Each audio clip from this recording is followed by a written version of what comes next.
आदाब अर्ज़ है। मैं सैयदा नसरीन, एडीएन उर्दू न्यूज़ में आपका इस्तकबाल है। खबरों का सिलसिला शुरू करने से पहले एक नज़र डालते हैं आज की अहम खबरों पर। मरकजी खिदमात हुज्जाज कमेटी के सदर मौलाना नसीम मिफ्ताही ने कहा, आज़मीन हज रख्म वापस लेने की उजलत ना करें, 20 जून तक करें इंतजार।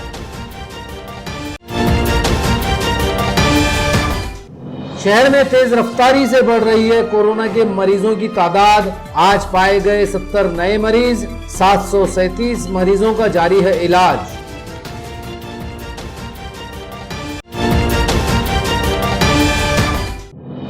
धोखाधड़ी के मामलात में एमआर ग्रुप का चेयरमैन जुनैद खान गिरफ्तार। अदालत ने 5 दिन पुलिस कस्टडी में रखने का दिया हुक्म।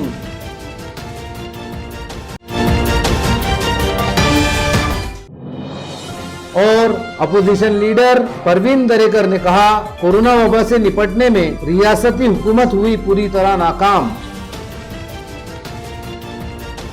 अब खबरें तफसील से।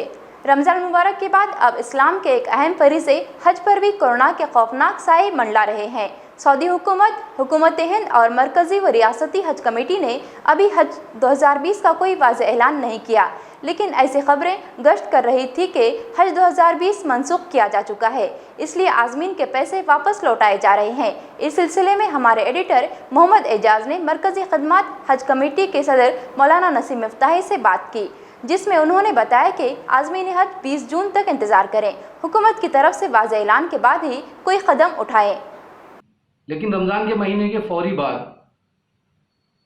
मुसलमानों के दूसरे सबसे बड़े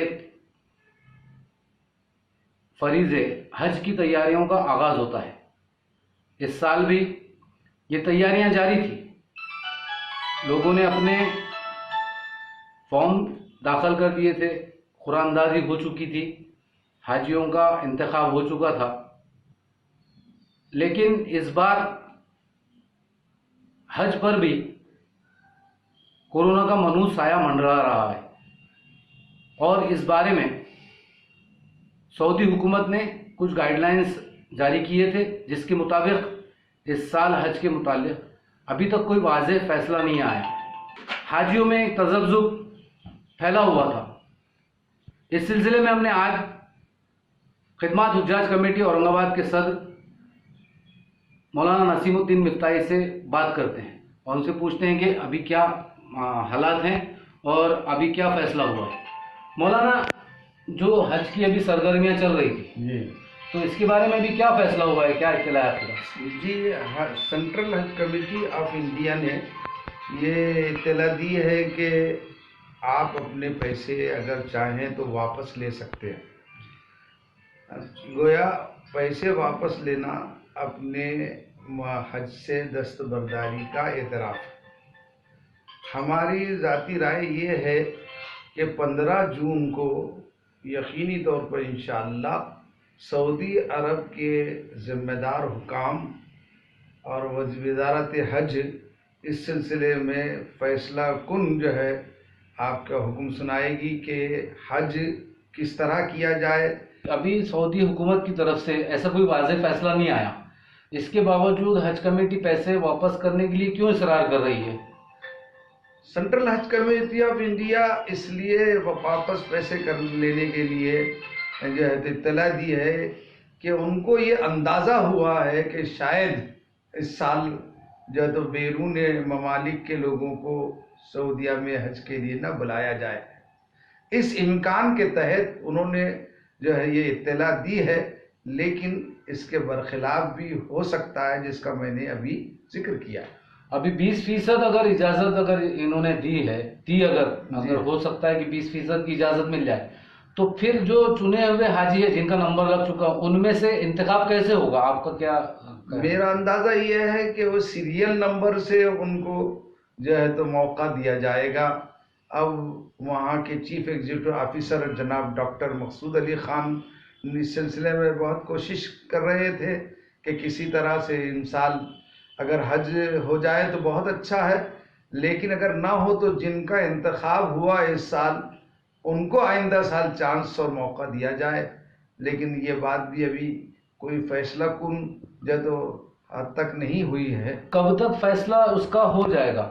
मेरा ऐसा ख्याल है कि 20 जून तक तमाम चीज़ें वाज़ेह होकर सब पूरे लोगों को मालूम हो जाएंगी। तो ये थे मौलाना नसीमुद्दीन मिफ्ताही साहब। इनका साफ कहना है कि हाजी अभी जिनका इंतखाब हो चुका है, जिनका नंबर लगा है, वो जुलत ना करें, अपने पैसे अपनी जो रकम जमा की है, बल्कि थोड़ा 20 जून तक इंतज़ार करें, ताकि अगर हालात सही हो जाए और इनका नंबर लग जाए तो इनका एक हज का फरीज़ा अदा हो सके।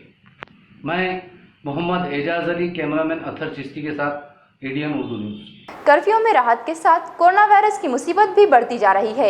1 जून के बाद से इस वबा ने दोबारा भयानक रुख इख्तियार कर लिया। आज फिर इस वबा के 70 मरीज पाए गए और ये तादाद बढ़कर 2020 हो चुकी है, जिनमें 1184 मरीज डिस्चार्ज किए जा चुके हैं। अस्पतालों में अब 737 मरीजों का इलाज जारी है, जबकि इस वबा से अब तक 99 अफराद की मौत हो चुकी है। औरंगाबाद जिले में 5वें लॉकडाउन की शुरुआत से लोगों को राहत तो मिल गई, लेकिन कर्फ्यू में ढील मिलते ही कोरोना वबा की चेन फिर तेजी से फैलना शुरू हुई। आज सुबह 64 मरीजों के साथ जुमला मरीजों की तादाद 2014 तक पहुंच गई, जिनमें 1184 मरीज सेहतियाब भी हो चुके हैं और 99 अफराद की अब तक मौत हो चुकी है। अब घाटी अस्पताल, मिनी घाटी, कोविड सेंटर्स और निजी अस्पतालों में 731 मरीजों का इलाज जारी। गुज़िश्ता रोज कोरोना के 104 मरीज पाए गए थे। इनमें सेंट्रल जेल के 29 कैदी भी शामिल थे। कैदियों की रिपोर्ट पॉजिटिव आने पर जेल सुपरिंटेंडेंट ने इस पर संगीन सवाल भी उठाए थे। आज शहर के Bahusinghpura, Bajaj Nagar, Waluj, Hina Nagar, Rashidpura, Satara, Buddha Nagar, mill corner, Rozabagh, Devdoot colony, Devanagari, Padampura, CIDCO N9, CIDCO N3, Sindhi colony, Mujeeb colony, Nandigram colony, Shivaji Nagar, Ravindra Nagar, Tilak Nagar, Bhim Nagar, Jawahar colony, Juna Mondha, Shivshankar colony, Sai Nagar, Mukundwadi, CIDCO N9, Takshashil Nagar, CIDCO N6, Chishtiya colony, Paithan gate, Pundlik Nagar, Ambedkar Nagar, Thackeray Nagar, Baijipura, Jatwada road, Kadim Mondha, Bhavani Nagar, new Hanuman Nagar, बारी कॉलोनी, अंबेडकर चौक, पीसा देवी, कैलाश नगर, शाहनूर मियां दरगाह आहता, ज्योति नगर, बोरवाड़ी, खुल्दाबाद और देवशी पिंपल गांव, गंगापुर में कोरोना के मरीज पाए गए हैं। इनमें 27 खवातीन और 37 मर्द शामिल। MR ग्रुप के नाम पर मुख्तलिफ कारोबार की आड़ में शहरियान को करोड़ों रुपए का धोखा देने वाले जुनैद खान को बिलाखिर पुलिस ने गिरफ्तार कर लिया। जुनैद खान गुज़िश्ता 6 महीने से फरार था। आज अदालत ने इसे 5 दिन पुलिस कस्टडी में रखने का हुक्म दिया है। इसके खिलाफ सिटी चौक और बेगमपुरा पुलिस थाने में धोखा और फ्रॉड के मामला दर्ज हैं। औरंगाबाद शहर ही नहीं बल्कि पूरी रियासत में MR ग्रुप का नाम किसी तारुफ का मोहताज नहीं। शहर के एक नौजवान जुनैद खान जावेद खान ने इस बिजनेस ग्रुप की बुनियाद रखी, जिन्होंने कुछ साल पहले अपने नए नए बिजनेस आइडियाज से सबकी तवज्जो अपनी तरफ खींच ली। इन्वेस्टमेंट की मदद से MR ग्रुप ने शहर में मुताद्दिद कारोबार शुरू किए, जिसमें लैंड डेवलपमेंट से लेकर नानखलिया हाउस तक शामिल है। MR ग्रुप ने अपने ज़बरदस्त तशहीरी प्रोग्रामों और बड़े पैमाने पर इश्तिहारबाजी के जरिए शहरियान को अपनी जानिब राग़िब किया। सैकड़ों लोगों ने इनके मुख्तलिफ बिजनेस में लाखों और करोड़ों रुपया इन्वेस्ट कर दिया। गुज़िश्ता साल के दरमियानी अरसे में ये ग्रुप तेजी से तरक्की की बुलंदियां तय करता नजर आ रहा था, लेकिन इसके बाद ये शहर जैसे टूट गया। MR ग्रुप के दिवालिया होने की खबरें गश्त करने लगी। जुनैद खान के दुबई फरार होने की खबरें भी गर्दिश में थी। इस दरमियान ग्रुप के कई कारोबार बंद हो गए, जिसकी वजह से इन्वेस्टर्स में खलबली मच गई। नवंबर 2019 में सिटी चौक और बेगमपुरा पुलिस थाने में 2 शिकायत दर्ज कराई गई, जिसके बाद से पुलिस जुनैद खान को तलाश कर रही थी। बिलाखिर गुज़िश्ता रोज सिटी चौक पुलिस ने उन्हें गिरफ्तार कर ही लिया। आज सेशन कोर्ट ने उन्हें 5 दिन पुलिस कस्टडी में रखने का हुक्म दिया। उनके वकील एडवोकेट रमीज पठान ने कहा कि जुनैद खान पर जो इल्जामात लगाए हैं वो गलतफहमी में हैं। जल्द ही लोगों की गलतफहमियां दूर हो जाएगी और किसी इन्वेस्टर का पैसा डूबेगा नहीं, बल्कि उन्हें वापस किया जाएगा। ये जो MR ग्रुप के प्रोपराइटर है जुनैद खान जावेद खान, इनको क्राइम नंबर 458/2019 में जो कि सिटी चौक में रजिस्टर्ड है, उसके अंदर कल अरेस्ट किया गया था। और आज उनका फर्स्ट PCR जो है तो यहाँ पर सेशन कोर्ट के पास में, क्योंकि सेक्शन MPID के होने की वजह से स्पेशल कोर्ट सेशन कोर्ट था, उनके पास उन्हें प्रोड्यूस किया गया। पुलिस की ओर से, इन्वेस्टिगेशन ऑफिसर की ओर से जो है तो 10 दिन का PCR यहाँ पर क्लेम किया था, 10 दिन का PCR मांगा गया था। उनके कुछ ग्राउंड से इन्वेस्टिगेशन के कि उन्हें कुछ रिकवरी करना है, कहीं घूमना है, इन्वेस्टिगेशन करना है। उस पर मेरी कुछ आर्ग्यूमेंट्स हुई। मेरे आर्ग्यूमेंट्स के बाद में और इन्वेस्टिगेशन ऑफिसर के सुनने के बाद में और पेपर्स देखने के बाद में कोर्ट ने जो है तो 10 दिन का PCR न देते हुए 5 दिन का PCR जो है तो यहाँ पर दिया है। 12 तारीख तक उनको पुलिस कस्टडी रिमांड यहाँ पर कोर्ट ने दिया है। 12 तारीख को वापस से उनको यहाँ पर लाने वाले। उनके अक्यूज ने क्या उनके ऊपर ब्लेम किया है, क्या उनका उनके ऊपर जो इन्फॉर्मेंट है सो कॉल्ड जो भी नेम है उनका, मैं यहाँ पर वो नाम नहीं ले सकता हूँ इन्फॉर्मेंट का, कंप्लेनेंट का। कंपनी का तो नाम ले सकते हैं? नहीं, कंपनी नहीं, MR ग्रुप ये कंपनी है जिसके जुनैद खान ये प्रोपराइटर है, ऐसा उसके अंदर एलिगेशंस है। और सो कॉल्ड एलिगेशन के अंदर ऐसा बताया गया है कि उसके अंदर जो इन्फॉर्मेंट है वो इन्फॉर्मेंट ने 25 लाख रुपए इन्वेस्ट किए थे और 25 लाख इन्वेस्ट करने के बाद काफ़ी वक्त तक उन्हें जो है तो उसका बेनिफिट मिलता रहा और नवंबर 2019 तक उन्हें उनका प्रॉफिट मिला। 3,22,000 समथिंग उनको उसका प्रॉफिट भी मिला है। लेकिन 1-2 महीने उनको जब उनका प्रॉफिट नहीं मिला, उसके बाद कुछ सोशल मीडिया में ऐसा चला और मार्केट में कुछ उनको ऐसी न्यूज़ आई थी कि जुनैद खान यहाँ पर नहीं है। तो उस कन्फ्यूजन में बोलो या जो भी है वो जाकर उन्होंने ये कंप्लेंट फाइल की है जिसका 458 क्राइम नंबर है। उनका कहना है कि 25 लाख उनका इन्वेस्ट है जो कि उन्होंने दिया नहीं है, ऐसा उनका बोलना है। मानसून के पहले दिन यानी आज 7 जून को दमे के मरीजों का इलाज घरेलू नुस्खे मछली के जरिए किया जाता है। सिटी चौक के अतर बाजार में हर साल मछली से इलाज के लिए कैंप लगाया जाता है, लेकिन इस बार कोरोना वबा की वजह से ये कैंप नहीं लगाया जा सका, जिसकी वजह से मुख्तलिफ ताल्लुकों और दूर दराज के इलाकों से आने वाले मरीजों को यहाँ से मायूस लौटना पड़ा। दम्मा एक मुहल्लिक बीमारी है। आमतौर पर बच्चों और बूढ़ों में ये बीमारी पाई जाती है। मौसम के साथ इसका खास ताल्लुक है।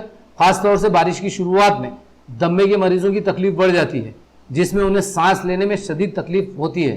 एलोपैथी, होम्योपैथी, यूनानी और आयुर्वेदिक में इसका इलाज पाया जाता है, मगर कुछ ऐसे घरेलू और रिवायती नुस्खे भी हैं जिनके जरिए से इसका कामयाब इलाज होता है। मुरली मछली के जरिए इसका इलाज एक कारगर नुस्खा है। मौसम बरसात शुरू होते ही पहले दिन यानी 7 जून को ये मछली खाना दम्मे के मरीजों के लिए इंतहाई फायदेमंद होता है।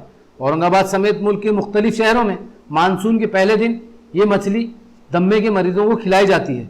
सिटी चौक में वाक़े अतर बाजार में गुज़िश्ता 60-70 सालों से अतर फरोश मोहम्मद इसाक एंड सन्स और दीगर अतर फरोशों के यहाँ 7 और 8 जून को पाबंदी से दवा खिलाई जाती है। इसके लिए बाकायदा कैंप लगाए जाते हैं। आज मोहम्मद इसाक के फर्जंद ये काम करते हैं। उन्होंने बताया कि ये नुस्खा हैदराबाद के हकीम मोहम्मद यूसुफ मरहूम ने उनके दादा को सौंपा था। तब से उनके दादा के बाद उनके वालिद और अब वो दम्मे के मरीजों का इलाज कर रहे हैं। लेकिन इस साल ये कैंप नहीं लगाया गया क्योंकि इस साल कोरोना की वजह से उन्हें कैंप लगाने की इजाज़त नहीं मिली। लेकिन आज भी यहाँ सैकड़ों दम्मे के मरीज शहर के दूर दराज के इलाकों और मुख्तलिफ ताल्लुकों से इस दवा के लिए पहुंचे, लेकिन यहाँ पहुंचकर उन्हें सख्त मायूसी हुई। कई मरीजों ने ADN उर्दू न्यूज़ को बताया कि वो हर साल पाबंदी से यहाँ आते हैं और उन्हें इस नुस्खे से बेहद फायदा हुआ है, लेकिन इस साल वो इस इलाज से महरूम रह गए। हम गंगापुर से आए थे सोलेगांव, लेकिन अब ये कोरोना की वजह से नहीं बोल रहे ना मच्छी।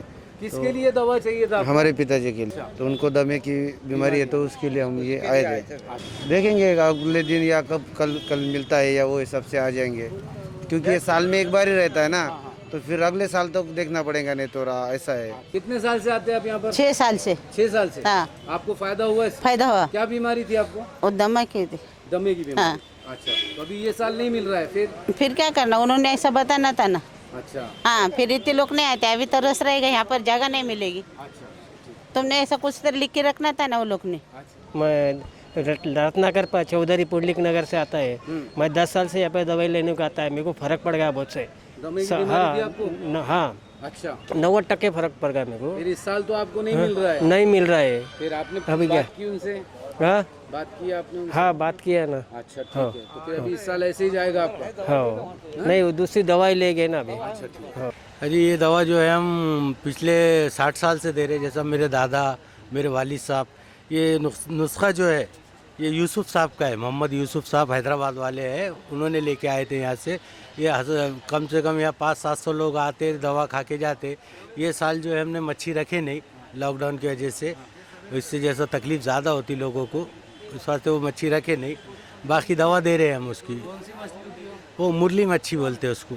जो स्पेशल जो है दमे के वास्ते ही है। वो उससे क्या फ़ायदा होता है? ये जैसा दमे के जो मरीज़ रहते हैं उनके लिए काम में आती है। सर्दी है, खांसी है, बलगम है, उसके लिए काम में आती है। कितने साल से चल रहा है आपका ये दवा बांट रहे हैं आप? ये कम से हमारे जो है ये तीसरी पीढ़ी है समझो इसको। मेरे दादा, मेरे वालिद साहब, ये मैं देते हैं अभी। हाँ तो ये हर साल आप लगाते हैं 7 जून को? जी हाँ, 7 जून को हर साल लगाते हैं इसको। इस साल क्यों नहीं लगाया आपने? इस साल जो है ये बीमारी की वजह से नहीं लगाए ना है, कोरोना के वायरस की वजह से। क्या हुआ था, क्यों नहीं लगाया, वजह क्या है इसकी? नहीं, दमे का जो है ताल्लुक कोरोना से है ना वो। अच्छा। वो जैसे ज़्यादा खांसी वगैरह हुई करी, मरीज़ ज़्यादा वो होगा तो लेके चल जाएंगे ना यहाँ से। बड़े जो डॉक्टर है उन्होंने लिख के लगाए कि भाई दमे के और खांसी के मरीज़ हमारे पास आना नहीं, बोल के। तो फिर अब हमारे पास तो ये हकीमी इलाज है ना ये। लोग आ रहे हैं हर साल की तरह? हाँ, आ रहे हैं जी, आ रहे। कितने लोग आएंगे अभी तक? अभी तक के 300-400 लोग आके चले गए। अच्छा। हैं। तो फिर उनका इलाज नहीं होगा, लोग तो तकलीफ में होते हैं ना, लोग तो आपके पास इलाज के लिए आते हैं। जी जी। आप उनसे कुछ पैसे लेते हैं? नहीं, मछली का कोई पैसा नहीं लेते हम। जो मछली निकलाते हैं ना उसका पैसा नहीं लेते। अच्छा। कोरोना की खौफनाक वबा से निपटने में रियासती हुकूमत पूरी तरह नाकाम हो चुकी है। निजी अस्पतालों में मरीजों को लूटा जा रहा है और सरकारी अस्पतालों में इलाज का कोई नज़्म नहीं है। यह इल्ज़ाम आज अपोजिशन लीडर प्रवीण दरेकर ने लगाया। यहाँ प्रेस कॉन्फ्रेंस से खिताब में दरेकर ने मरकजी हुकूमत की कारकर्दगी के गुण गाए। महाराष्ट्र लेजिस्लेटिव काउंसिल में बीजेपी के अपोजिशन लीडर परवीन दरेकर ने मरकजी हुकूमत की कारकर्दगी की गुण गाते हुए कहा कि कोरोना वबा से निपटने में रियासती हुकूमत पूरी तरह नाकाम हो चुकी है। उन्होंने मरकजी हुकूमत की जानिब से किए गए मुख्तलिफ कामों का जिक्र करते हुए CAA और 3 तलाक का भी जिक्र किया और कहा कि 3 तलाक कानून की वजह से मुस्लिम खवातीन के साथ इंसाफ हुआ है। दरेकर ने कहा कि 3 पार्टियों पर मुश्तमिल सरकार की नाक़स कारकर्दगी की वजह से रियासत में सूरत हाल इंतहाई अबतर है। सरकारी अस्पतालों में इलाज की कोई सहूलत नहीं, इसलिए लोग निजी अस्पतालों का रुख कर रहे हैं जहां इनसे कोरोना के इलाज के नाम पर लाखों ऐंठे जाते हैं। रियासती हुकूमत का इन पर कोई कंट्रोल नहीं।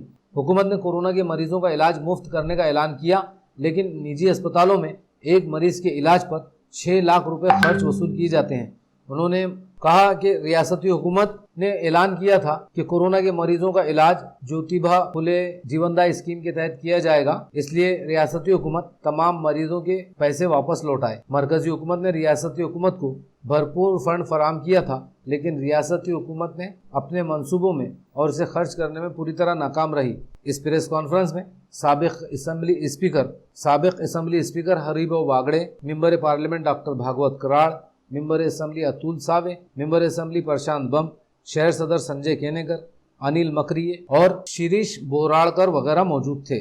खरं म्हणजे मोदी साहेबांच्या माध्यमातून जगामध्ये एक देशाची मान उंचावण्याचं काम या ठिकाणी झालं आणि काही ऐतिहासिक निर्णय जे लोकांना खरं म्हणजे स्वप्नवत वाटत होतं ते निर्णय या ठिकाणी घेण्याचं धाडस केवळ मोदी साहेब या देशाचे पंतप्रधान झाले म्हणून होऊ शकलं।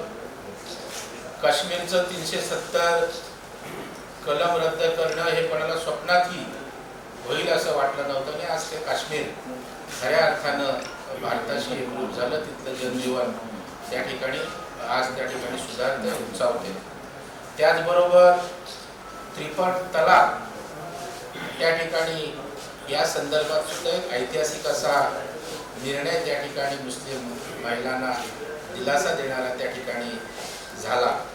तसेच अफगाणिस्तान, पाकिस्तान हे मुस्लिम बहुल जे देश आहेत तिथे जे आपले अल्पसंख्याक बांधव आहेत, बौद्ध असतील, ईसाई असतील, त्या सर्व शीख असतील, या सर्वांसाठी त्या ठिकाणी CAA सिटीजन अमेंडमेंट ॲक्ट अशा प्रकारचा कायदा सुद्धा त्या ठिकाणी बनवण्यात आला आणि त्यामुळं त्याचबरोबर CAA झालं, काश्मीरचं 370 कलम रद्द करणं झालं आणि एक राम मंदिराच्या संदर्भात गेली अनेक वर्ष हा विषय त्या ठिकाणी धगधगत होता आणि ट्रस्टच्या माध्यमातून राम मंदिराचा विषय सुद्धा जो आपल्या देशवासियांच्या दृष्टीनं हिंदुत्वाच्या दृष्टीनं महत्त्वाचा होता तोही त्या ठिकाणी मार्गी लावण्याचं काम या ठिकाणी झालं आणि हे ऐतिहासिक निर्णय त्या ठिकाणी झाले।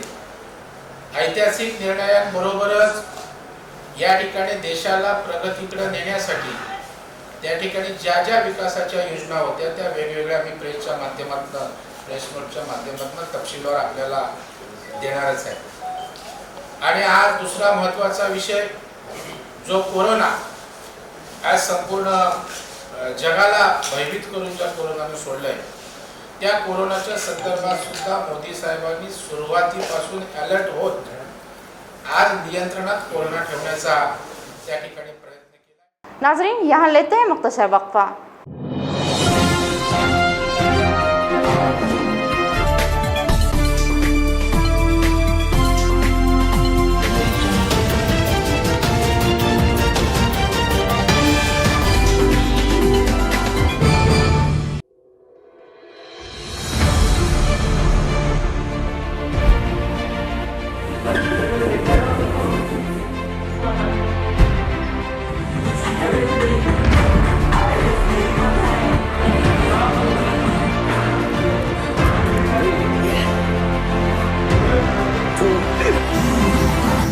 गुस्से में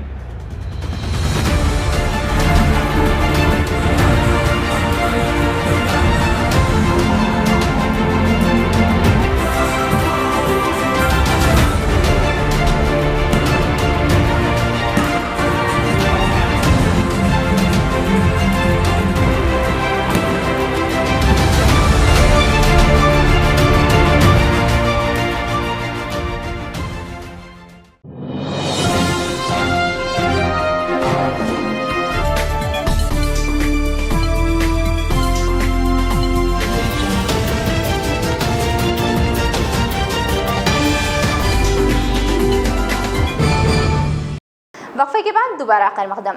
10वीं और 12वीं के सालाना नताइज के लिए बोर्ड ने तैयारी मुकम्मल कर ली है. इत्तला के मुताबिक 12वीं के नताइज 14 जून तक और 10वीं के नताइज का ऐलान 30 जून से पहले किया जाएगा. जवाबी पर्चों को जमा करने में कर्फ्यू की वजह से दुश्वारी हो रही थी, जिसकी वजह से इन इम्तिहानात के नताइज में भी ताख़ीर हुई है. कोरोना कर्फ्यू की वजह से 10वीं और 12वीं के सालाना नताइज का ऐलान भी खटाई में पड़ा हुआ है. जवाबी पर्चों की जांच का काम तमाम ताल्लुकों में मुकम्मल हो चुका, लेकिन नताइज के लिए इन पर्चों को बोर्ड के जिला ऑफिस पर पहुंचाना एक मसला बना हुआ था. हुकूमत की जानिब से कर्फ्यू के दौरान गाड़ियों की इजाज़त मिलने के बाद बोर्ड ने नताइज की तैयारी पूरी कर ली. अब इत्तला है कि 12वीं के नताइज का ऐलान 14 जून और 10वीं के नताइज 30 जून तक जाहिर किए जाएंगे. कॉलेजेस में दाखिले का अमल 1 अगस्त से शुरू करने का इम्कान है. कोरोना की वबा फैलने के दौरान 12वीं के इम्तिहान जैसे तैसे पूरे कर लिए गए थे, लेकिन 21 मार्च को 10वीं का आखिरी जोग्राफिया का पर्चा मुलतवी कर दिया गया. बाद में इसे मनसूख करके इसके नंबरात तलबा को देने का ऐलान किया गया. औरंगाबाद जिले के तकरीबन 2.25 लाख तलबा ने इस साल 10वीं और 12वीं का इम्तिहान दिया और अब ये तलबा नताइज के इंतजार में है. कारपोरेशन की जानिब से शहर के नालों की सफाई का काम तेजी से जारी है. ये काम हर साल बारिश के मौसम से पहले किया जाता था, लेकिन कोरोना कर्फ्यू की वजह से ये काम भी इंतहाई ताख़ीर से शुरू किया गया. गुज़िश्ता 8 दिनों में कारपोरेशन ने शहरी इलाकों में वाक़े तकरीबन नालों की सफाई का काम पूरा किया है.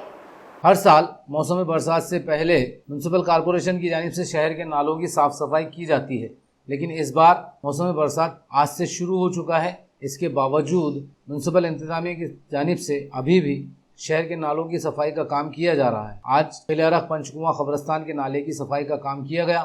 शहर के दरमियानी हिस्से से गुजरने वाले नाले पहले इंतहाई गहरे और चौड़े हुआ करते थे, लेकिन वक्त गुजरने के साथ साथ अब कई जगह पर ये महज बड़ी नालियों में तब्दील हो चुके हैं. तंग हुए नालों में कचरा जमा होने से इसकी गहराई भी इंतहाई कम हो चुकी है और बारिश होने पर इनमें तुग़यानी आ जाती है और इसका पानी आसपास के इलाकों और मकानों में फैल जाता है. गुज़िश्ता 1 हफ्ते से कारपोरेशन की जानिब से नालों की सफाई का काम किया जा रहा है. पंचकुआ खिलियारख के नाले में जेसीपी और पुकलैंड की मदद से कचरा हटाया गया और इसके साथ ही यहाँ ट्रकों के जरिए नालों से निकलने वाला कचरा हटाकर दूसरी जगह ले जाकर फेंका गया.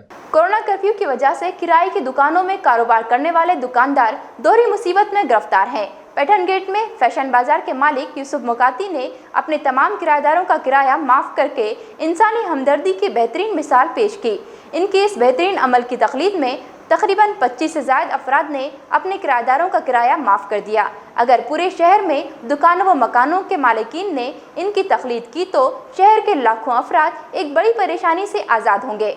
कोरोना कर्फ्यू की वजह से हर आम व खास शहरी, छोटा या बड़ा ताजिर सभी मुतासिर हुए. जाती कारोबार, मकान और दुकानों के मालिकीन का भी भारी नुकसान हुआ, लेकिन वो इस नुकसान से संभल सकते हैं। लेकिन ऐसे लोग जो किराए की दुकानों में कारोबार करते हैं और किराए के मकानों में रहते हैं, 2.5 महीने से काम काज और कारोबार पूरी तरीके से बंद है, इन लोगों के लिए दोहरी मुसीबत है। एक तरफ कारोबार बंद, लेकिन दुकान और मकान का किराया तो अदा करना है। ये पैसा आप कहां से लाएं? आज कारोबार शुरू तो हुए, लेकिन अभी बाजारों में मंदी छाई हुई है। ऐसे हालात में दुकान और मकान का किराया अदा करना इनके लिए इंतहाई मुश्किल है। शहर के तमाम बाजारों में किराए की दुकानों में कारोबार करने वालों के सामने ये संगीन मसला मुंह फाड़े खड़ा है। ऐसे हालात में पैठन गेट व्यापारी एसोसिएशन के सेक्रेटरी यूसुफ मुकाती ने इनकी इस मुश्किल को समझते हुए बेहतरीन और काबिल तकलीद पहल करते हुए अपने किराएदार दुकानदारों के 3 महीने का मुकम्मल किराया माफ कर दिया। ये बात जैसे ही मार्केट में फैली, इनकी पहल पर तरगीब पाते हुए 25 से ज्यादा दुकान मालिकीन ने अपने किराएदारों के किराए माफ कर दिए।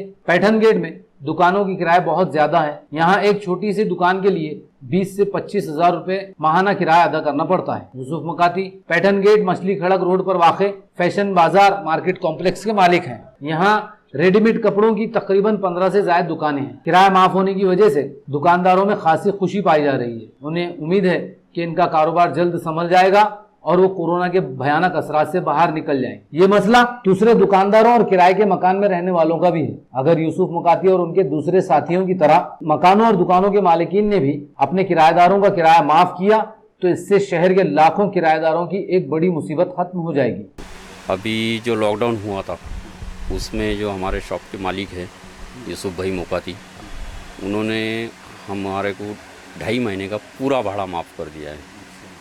और ये हमारे आने वाले फ्यूचर के लिए ये बहुत अच्छी बात है, क्योंकि अगर आज उन्होंने भाड़ा नहीं माफ़ करते तो हम लोगों को काफ़ी तकलीफ़ें होती, आगे काम धंधे करने में परेशानी आ जाती। अविनाश राठौड़। अच्छा, कब से दुकान है आपकी? मेरे को 2 साल हो गए यहाँ पर। 2 साल हो गए फैशन बाजार। अच्छा जी। अच्छा, तो अभी कैसे धंधा है? कब से दुकान खुला? अभी तो 5 तारीख से मार्केट चालू हुआ जी। ऑड इवन में, एक दिन इधर एक दिन उधर। अच्छा, तो अभी फ़िलहाल तो 75 दिन से तो दुकानें बंद थी, तो वो 75 दिन में थोड़ी परेशानी आई थी भाड़े की वजह से, क्योंकि धंधा पानी नहीं था और किराया ज़्यादा था, तो उसकी चिंताएं थी। लेकिन हमारे सेठ यूसुफ मुकाती साहब ने जो है तो वो मेहरबानी की हम पे और 75 दिन का भाड़ा जो तो माफ़ कर दिया। क्या किराया है आपकी दुकान का? हमको 20,000 रुपये। 20,000 रुपये? अच्छा, मतलब आपके 50,000 रुपये माफ़ कर दिए? जी, 60,000। 60,000 3 महीने का किराया? 3 महीने। अच्छा, इससे आपको कुछ हाँ, बहुत रिलीफ मिली? हाँ, आपको बहुत राहत मिली। अच्छा, अभी धंधा कैसे है? अभी तो फ़िलहाल तो मार्केट थोड़ा ठंडा ही है, पब्लिक है नहीं मार्केट में, एक एक दो कस्टमर है, लेकिन तेज़ी होंगी मार्केट में ऐसी आशा करते हैं। सारे जो दुकानदार हैं ये ज़्यादातर इसमें पैठन गेट, गुलमंडी वगैरह, निराला बाजार, इसमें किराएदार हैं, और इसमें आपके भी कुछ शॉप्स ऐसे हैं जिसमें आपके किराएदार हैं। आपने इनके लिए कुछ सहूलतें की है? भाई देखो, अभी हम लोग रोटी बैंक सेवा ट्रस्ट चलाते, तो हमने पीछे 75 दिन के अंदर एक चीज़ सीखी कि आज जो एक मिडिल क्लास आदमी है उसका 3 पट खर्चा बढ़ गया। यानी अगर 15,000 खर्चा करता था तो उसको 3 पट खर्चा बढ़ गया उसका। अब उसने 2 आदमी को संभाला, 2 रिश्तेदार को संभाला, 2 दोस्त को संभाला, और घर के अंदर उन्हें रहा तो उसका खाने पीने का खर्चा बढ़ गया। तो हमने इसके वास्ते सबने मिलकर डिसीजन लिए कि भाई ये हम 72 दिन का भाड़ा हम इनको माफ़ कर देंगे। कोरोना वबा के चलते अस्पतालों में मरीजों के इलाज के लिए खून की शदीद किल्लत पैदा हुई थी। वज़ीर आला उद्धव ठाकरे की हिदायत पर शिवसेना ने औरंगाबाद में 27 अतिया खून कैंप मुनाकिद किए, जिसमें 1737 नौजवानों ने अपने खून का अतिया दिया। MLC अंबादास दानवे ने अतिया खून कैंप मुनाकिद करने वाले शिवसैनिकों और अतिया देने वाले नौजवानों की सताइश की है। कोरोना की वबा के चलते मरीजों के इलाज के लिए खून की शदीद जरूरत महसूस की जा रही थी। कर्फ्यू की वजह से अतिया खून कैंप के इनेकाद बंद किए जा चुके हैं। वज़ीर आला उद्धव ठाकरे ने शिवसैनिकों को अतिया खून कैंप मुनाकिद करने और नौजवानों से खून का अतिया देने की अपील की थी। शिवसेना की जानिब से औरंगाबाद में 1 जून से 5 जून के दरमियान शहर के 27 मकामात पर अतिया खून कैंप लगाए गए, जिनमें 1737 नौजवानों ने अपने खून का अतिया दिया। MLC अंबादास दानवे ने खून का अतिया देने वाले तमाम नौजवानों और अतिया खून कैंप मुनक्कद करने वाले शिवसेना के तमाम लीडर्स और शिवसैनिकों की भरपूर सताइश की। उन्होंने कहा कि आज कोरोना वबा की वजह से मरीजों के इलाज के लिए ज़रूरत के मुताबिक खून दस्तियाब नहीं है। शिवसेना के इस प्रोग्राम से बड़ी तादाद में मरीजों को आसानी से खून मिलेगा और इनकी ज़िंदगी बचाई जा सकती है। ये काम वज़ीर आला की अपील पर महज इंसानी हमदर्दी के जज्बे के तहत किया गया। जरूरत पड़ने पर शिवसैनिक इस काम को आगे भी जारी रखेंगे। शिवसेना संभाजीनगर शाखेच्या वतीनं 1 जून पासून तर आज 5 जून पर्यंत रक्तदान शिबिरांचं विविध ठिकाणी आयोजित केलं होतं। 1 जूनच्या आधी 4-5 दिवस आधी महाराष्ट्राचे मुख्यमंत्री तथा शिवसेनेचे पक्षप्रमुख माननीय उद्धवजी ठाकरे साहेब यांनी या महाराष्ट्रातील जनतेला, तरुणांना आवाहन केलं होतं की आता रक्तदानाची सुद्धा आवश्यकता आहे। आणि लगेचच साहेबांनी सांगितल्या आम्ही या शहरात छोटे छोटे वेगळ्या ठिकाणी, कारण मोठे फार लोक एकत्र होऊ नये, लॉकडाऊन आहे, जास्त गर्दी एकत्र होऊ नये म्हणून आम्ही मुद्दामून छोट्या छोट्या जवळपास 27 शिबिरांचं आयोजन या संभाजीनगरात केलं होतं। आणि या शिबिरात 5 दिवसात 1737 रक्तदात्यांनी रक्तदान केलेलं आहे। मी सगळ्यात आधी रक्तदात्यांचं मनपूर्वक आभार मानतो। 1 तारखेला 441 रक्तदात्यांनी रक्तदान केलं होतं, 2 तारखेला 252 रक्तदात्यांनी रक्तदान केलं, 3 तारखेला 180, 4 तारखेला 504 आणि 5 तारखेला 360 असे 1737 रक्तदात्यांनी रक्तदान केलं। या शिवसेनेचे सगळे पदाधिकारी असतील, शहर प्रमुख, विशेषतः सगळे 4ही शहरातील शहर प्रमुख बाळासाहेब थोरात असतील, विजू वाकचौरे असतील, बाबासाहेब डांगे असतील, विश्वनाथ स्वामी, संतोष जेजूरकर, राजू वैद्य, अनिल पोलकर, गोपाळ कुलकर्णी, सगळ्यांचं नाव घेता येईल, परंतु यांनी प्रामुख्यानं सगळे उपशहर प्रमुख, शहरातले 2929 उपशहर प्रमुख, शाखा प्रमुख यांनी जेवढं होईल तेवढं, कारण शहरात मोठ्या प्रमाणात कंटेनमेंट झोन असतानाही त्या झोनला धक्का न लावता शिवसैनिकांनी जसं शक्य होईल तसं हे रक्तदान शिबिर पार पाडलेलं आहे। 1737 आकडा लहान नाही, आता ब्लड बँक व्यवस्थित आहेत। याच्या पुढच्या टप्प्यात ग्रामीण भागातून सुद्धा सर्कल निहाय आपण 5-6 हजार बाटल्या रक्तदान करू शकतो, एवढी क्षमता, एवढी तयारी शिवसेनेने केलेली आहे। आणि म्हणून पुन्हा एकदा शिवसेनेनं अशा पद्धतीनं ज्या वेळेस समाजाला आवश्यकता आहे, आपल्या या कोविड युद्धात लढत असताना या योद्ध्यांना मदतीची आवश्यकता आहे, तर रक्ताच्या रूपानं मोठ्या प्रमाणावर शिवसेनेनं रक्तदान करून खऱ्या अर्थानं एक इतिहास घडवलेला असं मी म्हणेल। आणि म्हणून या निमित्ताने मी सगळ्या रक्तदात्याचं आभार मानतो आणि जनतेचे आभार मानतो। अशाच पद्धतीनं आपण शिवसेना ज्या वेळेस आवाज येईल त्यासाठी आपण उभे राहत आलेला, यानंतर सुद्धा उभा राहा अशी अपेक्षा व्यक्त करतो। धन्यवाद। एक नजर डालते हैं फिर से आज की अहम खबरों पर। मरकजी खिदमात उज्जाज कमेटी के सदर मौलाना नसीम मिफ्ताही ने कहा, आज़मीन हज रख्म वापस लेने की उजलत ना करें, 20 जून तक करें इंतजार।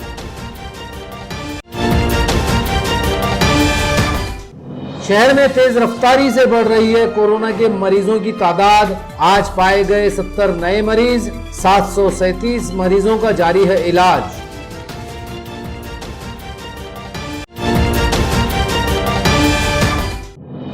धोखाधड़ी के मामलात में एमआर ग्रुप का चेयरमैन जुनैद खान गिरफ्तार। अदालत ने 5 दिन पुलिस कस्टडी में रखने का दिया हुक्म।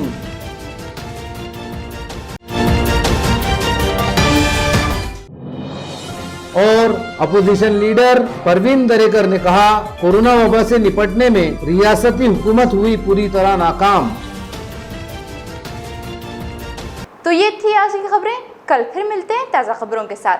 तब तक देखते रहिए एडीएन उर्दू न्यूज़।